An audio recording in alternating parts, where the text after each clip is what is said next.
wamepanda hiyo mlima ya Utunduli, wengine wao wamepoteza uhai, wengine wao wamekwamana, wameshindwa kutokana. Bwana Yesu asifiwe. Siku ya leo Mungu anasema ya kwamba tuachane na hizo, tukaweze kutenda yale ambayo ametuumba tukayatende. Na ya mwisho ni hii. Jamaa jina lake ni Sauli, mfalme wa kwanza wa Israeli. Jina lake ni King Saul. King Saul alipopatwa na maadui, ufalme ambao unaitwa wa Filisti. Wakati huo nabii Samueli alikuwa ameshakufa. And therefore Saul hakuwa na nafasi nyingine. Badala ya kutubu na kuendea Mwenyezi Mungu, Sauli akaenda katika kijiji kimoja kinaitwa Endor. Na kule akampata mwanamke, na huyu mwanamke akamuinulia pepo, na hilo pepo likazungumza naye. Bwana asifiwe. Jamaa huyu ambaye ni mfalme wa kwanza wa Israeli, ambaye alichaguliwa kwa sababu alikuwa kijana mrefu sana. Watu wengi sana walimfikia kwa bega lake. Alikuwa na sura nzuri. Aliwaongoza Waisraeli kwenda kupigana Wayebusi na akawashinda. Lakini wakati huu katika uongozi wake akaenda kwa mchawi. Na huo mchawi akaweza kunena maneno juu ya maisha yake. Tumepoteza nafasi ambayo Kristo ametupatia baada ya kukutufia pale msalabani, kwa sababu ya kuacha njia hiyo ya Yesu na kugeukia waganga, kugeukia uchawi, kugeukia vitu za ajabu. Ndiposa kuna watu wameketi hapa, katika viuno vyao kuna kamba za ushirisi, kuna madawa za ajabu. Bwana Yesu asifiwe. Ama nianze kuangalia? Niangalie viuno zenu? Bwana Yesu asifiwe. Pameondokea hata waabudu wa shetani, na hilo linamkasirisha Yesu. Anauliza kwamba should I go back to the cross again to go and die for the people that I came to die for them? Wapendwa, yatupasa tukaweze kutubu na kumrudia Yesu.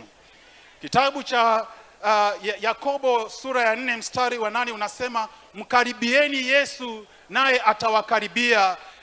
Yaosheni mikono yenu enyi watenda dhambi, na muyatakase mioyo zenu enyi watu wa nia mbili. Tukaweze kumrejelea Mwenyezi Mungu. Tukisonga mbele za Mungu, Mungu ataweza kunena nasi katika uongozi wetu wa Kenya. Bwana Yesu asifiwe.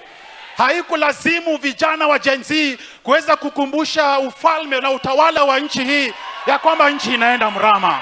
Ilihitaji tukaweze kuongozwa na maadili mema ambayo yanayostahili katika nchi hii. Bwana Yesu asifiwe. Na maadili mema tunayapata kwa mafunzo ya Yesu Kristo, kumpokea Kristo kama Bwana na Mwokozi wa maisha yetu. Bwana asifiwe.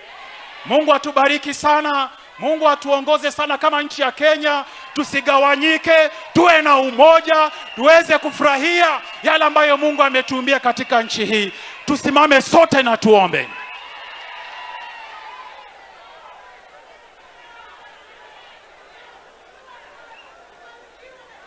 Baba, katika jina la Yesu Kristo tunyenyekea mbele zako kama taifa, tukiwa tumejikusanya katika matanga haya, watu kutoka sehemu zote za nchi hii ya Kenya.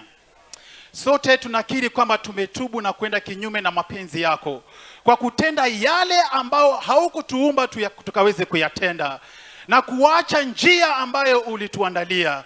Tunarejea msalabani sisi wote. Damu ya Kristo iliyotiririka pale msalabani ikatiririke kwa kila mmoja, ikatiririke kwa viongozi walioketi hapa, ikatiririke hata kwa rais wetu wa Kenya anapokaa chini na kufikiria kuhusu baraza mpya.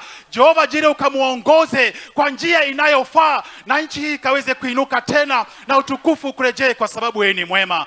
Nguvu za giza zilizoinuka katika nchi hii ya Kenya na kuweza kupeleka mambo murama, tunaziteka nyara sasa, tunazikemea katika jina la Yesu. Shetani ashindwe.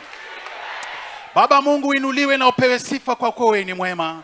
Kwa Yesu Kristo mkombozi wetu.